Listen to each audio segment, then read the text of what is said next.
आजेर भव्य सभान संपूर्ण देशेती उपस्थित मार गोर भाई याडी भेण सेन जय सेवालाल जय सेवालाल। महाराष्ट्र के गवर्नर सीपी राधाकृष्णन जी, यहां के लोकप्रिय मुख्यमंत्री एकनाथ शिंदे जी, केंद्रीय मंत्रिमंडल के मेरे साथी शिवराज सिंह चौहान, राजीव रंजन सिंह, महाराष्ट्र के डिप्टी सीएम देवेंद्र फडणवीस, अजित पवार, केंद्र और राज्य सरकार के अन्य मंत्रीगण, सांसद, विधायक और यहां दूर दूर से आए हुए बंजारा समाज के मेरे भाई बहन, देश भर के किसान भाई बहन और अन्य सभी महानुभाव और महाराष्ट्र के मेरे भाइयों और बहनों, मैं वाशिम की इस पावन धरती से पोहरा देवी माता को प्रणाम करता हूं। आज नवरात्र में मुझे माता जगदम्बा के मंदिर में उनका आशीर्वाद प्राप्त करने का सौभाग्य मिला है। मैंने संत सेवालाल महाराज और संत रामराव महाराज जी की समाधि पर जाकर उनका आशीर्वाद भी लिया है। मैं इस मंच से इन दोनों अपने महान संतों को शीश झुका करके नमन करता हूं। आज महान योद्धा और गोंडवाना रानी दुर्गावती जी की जन्म जयंती भी है। पिछले वर्ष देश ने उनकी 500वीं जन्म जयंती मनाई थी। मैं रानी दुर्गावती को भी नमन करता हूं। साथियों, आज हरियाणा में मतदान भी हो रहा है। मैं हरियाणा के सभी देशभक्त लोगों से अपील करूंगा कि ज्यादा से ज्यादा संख्या में वोट करें। आपका वोट हरियाणा को विकास की नई ऊंचाई पर ले जाएगा। साथियों, नवरात्रि के इस पवित्र समय में मुझे अभी पीएम किसान सम्मान निधि की 18वीं किस्त जारी करने का अवसर मिला है।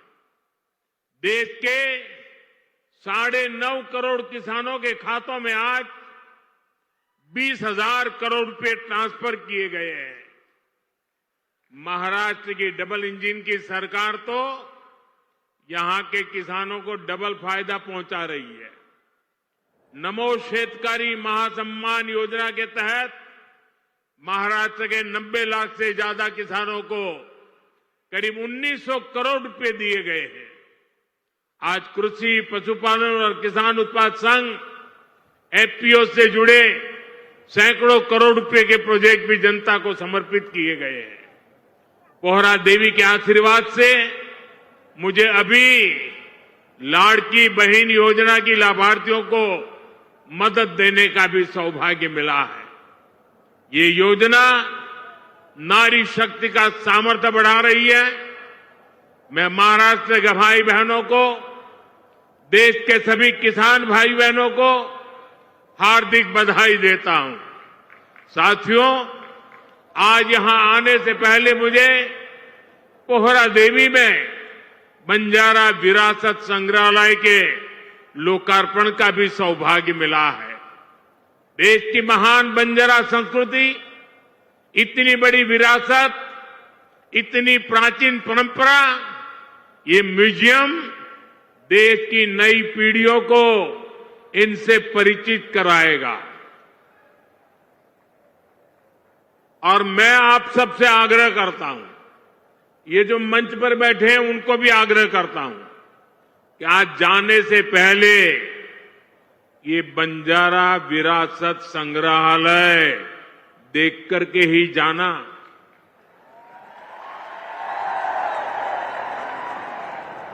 मैं देवेंद्र जी को बधाई देता हूं। इन्होंने पहली सरकार के समय जो संकल्पना की और इसने उत्तम तरीके से आज मैंने इसको बना हुआ देखा, मन को बहुत ही संतोष हुआ, आनंद हुआ। और मैं तो आपसे आग्रह करूंगा, आप तो देखें, आपके पूरे परिवार को बाद में समय निकाल करके इसे देखने के लिए जरूर भेजें। मैं अभी पोहरादेवी में बंजारा समुदाय के भी कुछ महानुभावों से मिलकर के आया। इस म्यूजियम के जरिए उनकी विरासत को जो पहचान मिली है, उसका संतोष और गर्व का भाव उनके चेहरों पर था। मैं आप सभी को बंजारा विरासत म्यूजियम की बधाई देता हूं। साथियों, जिसको किसी ने नहीं पूछा, उसको मोदी पूजता है। हमारे बंजारा समाज ने भारत के सामाजिक जीवन में, भारत की निर्माण यात्रा में बहुत बड़ी भूमिका निभाई है। कला, संस्कृति, आध्यात्म, राष्ट्र रक्षा, व्यापार, हर क्षेत्र में इस समाज के महापुरुषों ने, महान विभूतियों ने देश के लिए क्या कुछ नहीं किया। राजा लखी शाह बंजारा, उन्होंने विदेशी शासकों के कितने अत्याचार सहे, उन्होंने समाज की सेवा में अपना जीवन समर्पित कर दिया। संत सेवालाल महाराज, स्वामी हाथीराम जी, संत ईश्वर सिंह बापू जी, संत डॉक्टर रामराव बापू महाराज, संत लक्ष्मण चैतन्य बापू जी, हमारे बंजारा समाज ने ऐसे कितने ही संत दिए जिन्होंने भारत की आध्यात्मिक चेतना को असीम ऊर्जा दी। पीढ़ी दर पीढ़ी, सैकड़ों हजारों वर्ष से समुदाय भारत की संस्कृति और परंपराओं को सहेजता और संवारता आया है। आजादी की लड़ाई के समय अंग्रेज सरकार ने इस पूरे समुदाय को ही अपराधी घोषित कर दिया था। लेकिन भाइयों बहनों, आजादी के बाद ये देश की जिम्मेदारी थी कि बंजारा समाज की चिंता करे, उन्हें सही सम्मान दे। और उस समय कांग्रेस की सरकारों ने क्या किया? कांग्रेस की नीतियों ने इस समाज को मुख्य धारा से काट कर रखा। आजादी के बाद कांग्रेस पार्टी पर जिस परिवार ने कब्जा किया, उसकी सोच शुरू से ही विदेशी रही है। अंग्रेजी हुकूमत की तरह ही ये कांग्रेसी परिवार भी दलित, पिछड़ा, आदिवासियों को अपने बराबर नहीं मानते। इन्हें लगता है भारत पर एक परिवार की ही हुकूमत रहनी चाहिए, क्योंकि अंग्रेज उन्हें ये हक देकर गए थे। इसलिए उन लोगों ने बंजारा समाज के प्रति हमेशा अपमानजनक रवैया बनाए रखा। साथियों, एनडीए की केंद्र सरकार ने ही गुमंतु, अर्धगुमंतु समुदाय के लिए कल्याण बोर्ड का गठन भी किया है। इस समाज के सांस्कृतिक पहचान को सही सम्मान मिले, इस दिशा में भी बीजेपी सरकार और एनडीए सरकारें लगातार काम कर रही है। विकास की गति तेज करने के लिए यहां राज्य सरकार ने संत सेवालाल महाराज बंजारा तांडा समृद्धि अभियान भी चलाया है। साथियों, हमारे इन प्रयासों के बीच आपको ये भी याद रखना है कि कांग्रेस और महाआघाड़ी का आपके प्रति क्या रवैया रहा है।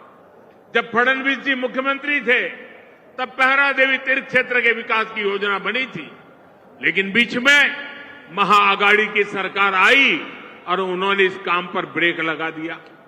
पोहरा देवी तीर्थ क्षेत्र का विकास तब आगे बढ़ा जब महायुति शिंदे जी के नेतृत्व में फिर से यहां सरकार बनी। आज इस योजना पर 700 करोड़ रुपए खर्च किए जा रहे हैं। इस तीर्थ स्थल के विकास से भक्तों को आसानी होगी और आसपास के क्षेत्रों में विकास भी तेज होगा। भाइयों और बहनों, बीजेपी अपनी नीतियों से वंचित समाज को आगे बढ़ाना चाहती है, जबकि कांग्रेस सिर्फ लूटना जानती है। कांग्रेस गरीब को गरीब बनाकर रखना चाहती है। कमजोर और गरीब भारत कांग्रेस को उसकी राजनीति को बहुत सूट करता है। इसलिए आप सभी को कांग्रेस से बहुत सावधान रहना है। आज कांग्रेस को पूरी तरह से अर्बन नक्सल का गिरोह चला रहा है। कांग्रेस को लगता है कि अगर सब एक हो गए तो देश को बांटने का उनका एजेंडा फेल हो जाएगा, इसलिए हमें आपस में लड़वाना चाहते हैं। पूरा देश देख रहा है कांग्रेस के खतरनाक एजेंडों को विकास सपोर्ट, किसका सपोर्ट मिल रहा है?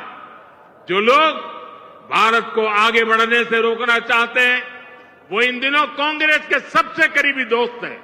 इसलिए समय एक होने का है। हमारी एकता ही देश को बचाएगी। भाइयों और बहनों, मैं महाराष्ट्र के लोगों को कांग्रेस की एक और करतूत बताना चाहता हूं। आपने खबरों में देखा होगा, अभी दिल्ली में हजारों करोड़ रुपए का ड्रग्स पकड़ा गया। और देखिए दुख की बात, इस ड्रग्स रैकेट का मुख्य सरगना कौन निकला? कांग्रेस का एक नेता उसका मुख्य सरगना निकला।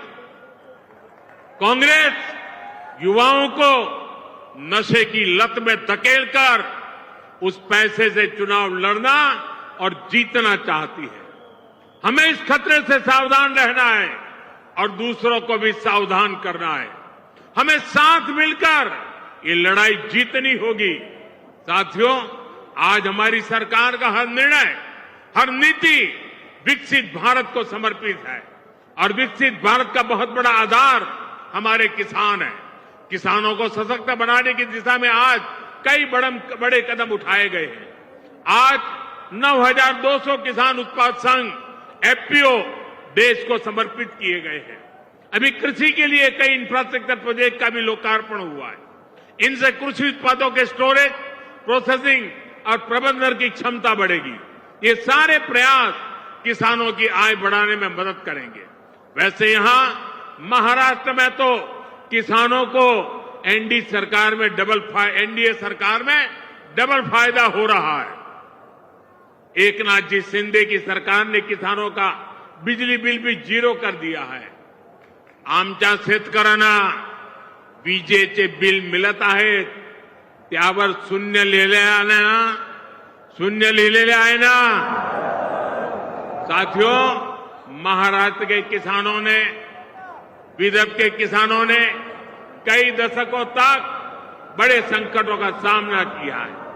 कांग्रेस और उसके साथियों की सरकारों ने किसानों को बदहाल और गरीब बनाने में कोई कोर कसर नहीं छोड़ी थी। यहां जब तक महाआघाड़ी की सरकार थी, उसके दो ही एजेंडे थे। पहला, किसानों से जुड़ी परियोजनाओं को ठप करना। दूसरा, इन परियोजनाओं के पैसे में भ्रष्टाचार करना। हम केंद्र से महाराष्ट्र के किसानों के लिए पैसा भेजते थे, लेकिन महाआघाड़ी सरकार उसमें बंदर बांट करके खा जाती थी। कांग्रेस ने हमेशा किसानों का जीवन मुश्किल बनाया है। वो आज भी वही पुराना खेल खेल रही है। इसलिए कांग्रेस को पीएम किसान सम्मान निधि योजना पसंद नहीं आती। कांग्रेस इस योजना का मजाक उड़ाती है, किसानों को मिल रहे पैसों का विरोध करती है, क्योंकि किसानों के खातों में जा रहे पैसे से उनको जो कमाई करनी चाहिए, उनको जो कटकी करनी चाहिए, भ्रष्टाचार करना चाहिए, उसका अवसर नहीं रहा है। आज पड़ोसी राज्य कर्नाटका को देखिए, जैसे महाराष्ट्र में महायुति सरकार किसान सम्मान निधि के साथ अलग से पैसे देती है, ऐसे ही कर्नाटका में बीजेपी सरकार देती थी। यहां कर्नाटका के मेरे कई बंजारिया परिवार यहां आए हुए हैं, लेकिन जैसे ही कर्नाटका में कांग्रेस की सरकार आई, उन्होंने वो पैसा देना बंद कर दिया। वहां की कई सिंचाई परियोजनाओं से राज्य सरकार ने मुंह फेर लिया। कर्नाटका में कांग्रेस ने बीज की कीमतें भी बढ़ा दी। हर चुनाव से पहले कर्ज माफी का झूठा वादा कांग्रेस का पसंदीदा हथकंडा है। तेलंगाना में ये लोग कर्ज माफी का वादा करके सत्ता में आए, लेकिन सरकार बनने के बाद इतना समय गुजर गया, अब किसान कुछ पूछ रहे हैं कि उनका कर्ज माफ क्यों नहीं हुआ। भाइयों और बहनों, हमें भूलना नहीं है, महाराष्ट्र में भी कांग्रेस और महाआघाड़ी सरकार ने सिंचाई से जुड़े कितने कामों को रोक कर रखा था। जब एनडीए सरकार आई उसने इस दिशा में तेजी से काम किया। महाराष्ट्र सरकार ने वैनगंगा नलगंगा नदियों को लिंक करने की योजना को मंजूरी दी है। करीब 90,000 करोड़ रुपए की इस परियोजना से अमरावती, यवतमाळ, अकोला, बुल्डाना, वाशिम, नागपुर और वर्धा में पानी की कमी को दूर होगी। महाराष्ट्र की सरकार कपास और सोयाबीन की खेती करने वाले किसानों को आर्थिक मदद भी दे रही है। किसानों के खातों में कपास और सोयाबीन के लिए 10-10 हजार रुपए दिए जा रहे हैं। हाल ही में अमरावती के टेक्सटाइल पार्क का शिलान्यास भी किया गया। इस पार्क से कपास किसानों को बड़ी मदद मिलेगी। साथियों, हमारे महाराष्ट्र में देश की आर्थिक प्रगति का नेतृत्व करने की असीम क्षमता है। ये तभी होगा जब गांव, गरीब, किसान, मजदूर, दलित, वंचित सबको आगे बढ़ाने का अभियान मजबूती से चलता रहेगा। मुझे विश्वास है आप सब अपना आशीर्वाद बनाए रहेंगे। हम सब साथ मिलकर विकसित महाराष्ट्र, विकसित भारत के सपने को पूरा करेंगे। इसी कामना के साथ मैं एक बार फिर हमारे किसान साथियों और मेरे बंजारा समाज के सब भाई बहनों को बहुत बहुत बधाई देता हूं। मेरे साथ बोलिए भारत माता की, भारत माता की, भारत माता की। बहुत बहुत धन्यवाद आहे आणि त्यासाठी तुमची साथ मोलाची आहे असं म्हणत पंतप्रधान नरेंद्र मोदी यांनी इथे उपस्थित असणाऱ्या सर्व बंजारा समाजाला एकमुखानं साद घातलेली आहे आणि येत्या काळात भारताचा आणि केवळ भारताचा नव्हे तर महाराष्ट्राचा विकास करण्यासाठी आपण सगळ्यांनी एकत्र यायचे असं म्हटलेलं आहे।